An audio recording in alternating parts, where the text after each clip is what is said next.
முதல் பாக்ஸில் ஒரு எழுத்து, ரெண்டாவது பாக்ஸில் 2 எழுத்து, மூணாவது பாக்ஸில் 3 எழுத்து, அஞ்சாவது பாக்ஸில் 5 எழுத்து, நான்காவது பாக்ஸ் தான் கேட்கப்பட்டிருக்கு.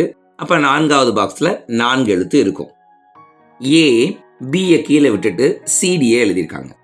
சிடிக்கு அப்புறம் இஎஃப்ஐ கீழே விட்டுட்டு ஜிஹெச்ஐ.